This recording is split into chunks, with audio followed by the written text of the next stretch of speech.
છોટાઉદેપુર જિલ્લાની રસ્તાની બદથી બદતર પરિસ્થિતિને લઈને મગનપુરા બસ સ્ટેન્ડ પર સ્વયંભૂ જાહેર જનતા દ્વારા રસ્તા રોકો આંદોલન શરૂ કરવામાં આવ્યું છે। ત્યારે આ આંદોલનને લઈને આજે લોકો રોડ રસ્તા પર બેસી ગયા છે।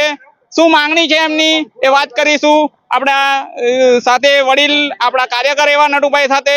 તો નટુભાઈ, શું માંગણી છે તમારી આ રસ્તાને લઈ અને શું પરિસ્થિતિ છે એ તમે જણાવશો।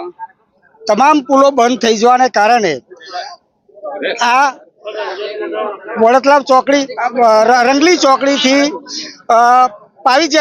પાવીજેતપુરથી અહીંયા મોડાસર ચોકડી સુધી મોટા ભાગના તમામ ભારે વાહનો આ રોડ પર છેલ્લા 3 વર્ષથી નીકળે છે।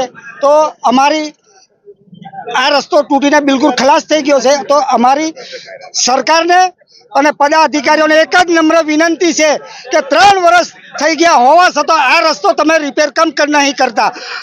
આ રોડ પર એટલા બધા ખાડા પડી ગયા છે તો મોટા મોટા મેન્ટલ નાખવામાં આવે છે, મેન્ટલ પર ધૂળ માટી નાખવામાં આવે છે, જેથી કરીને વાહન જાય એટલે એટલી બધી ધૂળ ઉડે છે કે લોકોની આંખોમાં પડે છે અને લોકોના કપડાં બી બગડી જાય છે અને એક્સિડન્ટો બી આ રોડ પર એટલા બધા વધી ગયા છે।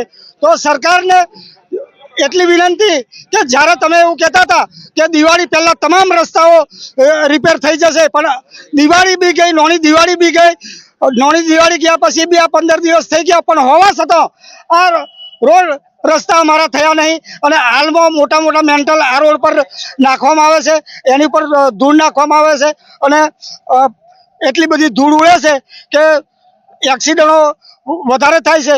તો અમારા ટેક્સના પૈસા છે, આ ટેક્સના પૈસાનો સદુપયોગ થાય એવી અમારી નમ્ર વિનંતી છે અને અધિકારીઓ અહીંયા કશું કોઈ પણ ધ્યાન નહીં રાખતા।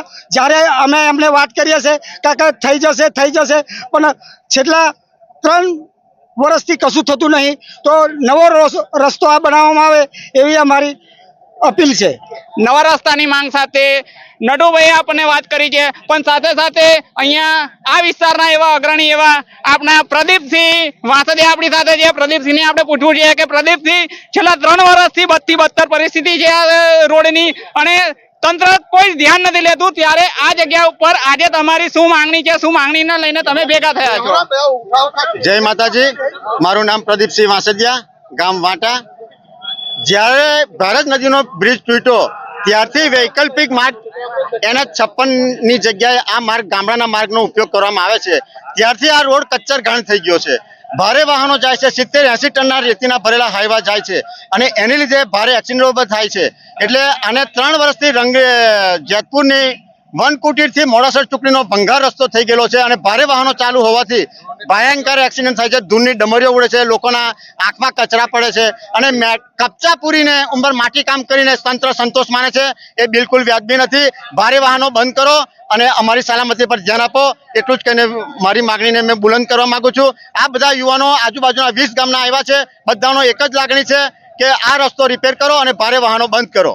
ભારે વાહનો બંધ કરવાના અને રોડ રસ્તા રિપેર કરવાની માંગણીની સાથે અત્યારે આપણી નજીકમાં જ છે આપણા સંખેડા વિધાનસભાના આમ આદમી પાર્ટીના પ્રભારી એવા રંજનભાઈ તળવી આ રસ્તાને લઈને 20 ગામના લોકોએ આંદોલન કર્યું છે। આંદોલનને લઈ અને આ રસ્તો જામ કર્યો છે, તો તમે આ બાબતે શું કહેવા માંગશો?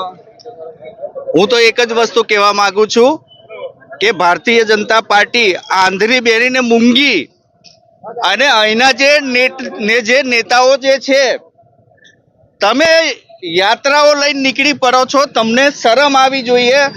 આ રસ્તો એટલો ભંગાર થઈ ગયો છે, સિંહોદ્વારા પુલનો જે પ્રોબ્લેમ છે, 4 વાર જે ડાયવર્ઝન તૂટી જતું હોય, અહીંની પબ્લિકને એટલી પ્રોબ્લેમ છે કે તમે આ રસ્તો તો ભલે અત્યારે એ પુલ પછી બનશે, ડાયવર્ઝન સીધું બનાવતા નથી અને અહીંની પ્રજાને એટલી બધી તકલીફ પડે છે કે ના પૂછો વાત।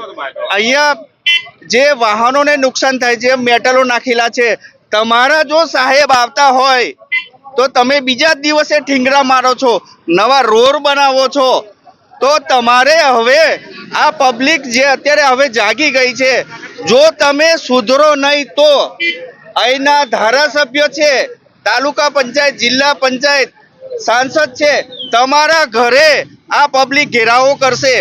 એટલે મારું તો એટલું જ કહેવું છે કે કાલથી તમે આ શરૂઆત કરી દો, પહેલા ઠીંગડા મારો અને પછી તમે આ નવો રોડ બનાવો. જો નહીં સુધરો તો આખરે અમારે આ બધી પ્રજાએ આંદોલન કરવું પડશે.